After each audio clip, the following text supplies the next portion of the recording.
இந்த தாவேகா அப்படிங்கிற அந்த கட்சியினுடைய கட்டமைப்பு எப்படி இருக்குது அப்படின்னு பாருங்கள். தனக்கென்று ஒரு கொள்கை, லட்சியம், தத்துவம் எதுவுமே இல்லாத ஒரு கட்சி எப்படி செயல்படும்? வெறுமனே தனி மனித துதி, சினிமா மோகம், ரசிகர் வெறி, இதை தவிர்த்து வேறு எதுவுமே இல்லாத ஒரு கட்சியாக இருக்குது. அதனால தான் அம்மாவை அடிப்பேங்கிறான், புருஷனை கொலை பண்ணுவேன்னு சொல்கிறாங்க, அம்மா அப்பா மாமனாரை விஷம் வச்சு கொடுப்பேன். இதெல்லாம் எங்கேருந்து வருதுன்னா அவங்களுக்கு எதுவுமே இல்லை. அவங்க யாரும் கால் தரையில் நிற்கலை, எல்லாரும் பறந்துக்கிட்டு இருக்கிறாங்க. எது யதார்த்தம், எது ஓட்டு அரசியல்னால் என்ன, எம்எல்ஏ எம்பி எதுவுமே தெரியாத ஒரு கூட்டம். ஆனால் அந்த கட்சியினர் தலைவர்கள் இருக்காங்களே, 2ஆம் கட்ட பிரமுகர்கள், நிர்வாகிகள், அவங்களுடைய நோக்கம் அனைவரும் மக்களை தூண்டி விடுறது. அந்த அந்த அந்த அப்பாவி விஜய் ரசிகர்களை பலி கொடுப்பது மட்டும்தான் அவங்க நோக்கம். அந்த அப்பாவி விஜய் ரசிகர்களை எந்த அளவுக்கு பலி கொடுக்கறது, அடி வாங்க வைக்கிறது, பிரச்சனைக்கு தள்ளி விடுறது, போலீஸ் வழக்கில் இழுத்து விடுவது மட்டும்தான் அவங்க நோக்கம். நான் சொல்கிறத தயவு செய்து நீங்கள் மனசில் வச்சுக்கோங்க. இந்த கட்சியை நம்பி நீங்கள் இருக்கீங்களா, உங்களை அம்புட்டு பேரையும் ஜெயிலில் அனுப்பி உங்கள் வழக்கு போட வைக்கிறதுக்கு எல்லா வேலையும் அவங்க பார்ப்பாங்க. ஆனால் அவங்க மீது எந்த பிரச்சனையும் வராது. கரூர் சம்பவம் நடந்தப்போ அந்த ராஜ்மோகன்கிறவர் 3-4 மாதம் எங்கே போனார்னே தெரியல.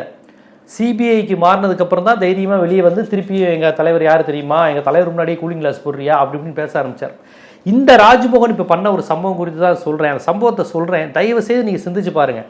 அந்த ரசிகர்களை எப்படி பலி கொடுக்குறாங்கன்னு அவர் பேசிகிட்டே இருக்கிறாரு. ராஜ்மோகன் ஒரு மீட்டிங்கில் ஒரு லேடி வந்து அப்படி தலையில் கை வச்சுட்டு இப்படி வர்றாங்க, இப்படி ஏதோ மாதிரி இப்படி மயங்கி வர்றாங்க. உடனே திமுகவினர் நமது கட்சியினர், அவர் ஒரு கட்சி நிர்வாகி, நம்ம கட்சி நிர்வாகி, ஒரு பெண் நிர்வாகி, அவரை திமுகவினர் அடித்து உதைத்து விட்டனர், ஐயோ பாவம் பாவம்ங்கிறாங்க. அந்த லேடி அப்படியே வர்றாங்க.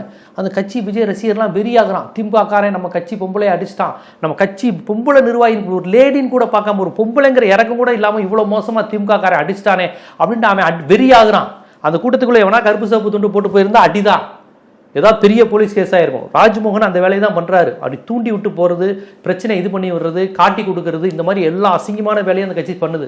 அந்த அம்மா அப்படியே தலையை பிடிச்சிட்டு வருது. இவர் சொல்லிகிட்டே இருக்கார் மேடையில், ஐயோ கட்சி திமுகக்காரங்க நல்லா அடித்து வெளுத்து விட்டாங்க, திமுகக்காரங்க அடித்து வெளுத்து விட்டாங்கன்னு. அந்த அம்மா அப்படியே மேடை ஏறி வந்து நின்று மைக்கு பிடுங்குது. மைக்கு பிடிங்க அந்த அம்மா பேசுது, அது இங்கிலீஷில் பேசுது. நான் ஐடி கம்பெனியில் ஒர்க் பண்ணுறேன், என்னை அடிச்சிட்டாங்கிறது. உடனே ராஜ்மோகன் நல்லா தூண்டி விடுறாரு. அது யார் அடிச்சிட்டாங்க, என்னைய சொந்தக்காரன் அடிச்சிட்டாங்க, எங்கள் அம்மா அடிச்சிட்டாங்க, எங்கள் அப்பா அடிச்சிட்டாங்கன்னு இங்கிலீஷில் சொல்லுது. நான் ஒரு ஐடி ஸ்டாஃப், என்னை எல்லாரும் அடிக்கிறாங்கன்னு.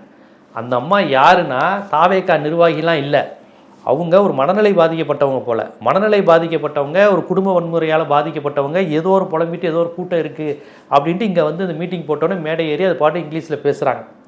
ஒரு மனநிலை பாதிக்கப்பட்ட ஒரு லேடி சம்மந்தம் இல்லாமல் கூட்டத்துக்குள்ள வந்து பேசுது. இதை கூட ஒரு சாக்கா வச்சு ஒரு திமுக மீது எதிர்ப்பை தூண்டி விட்டு விஜய் ரசிகர்களை பழியாக்க அந்த ராஜ்மோகன் ரெடியாக இருக்கார் பாருங்க.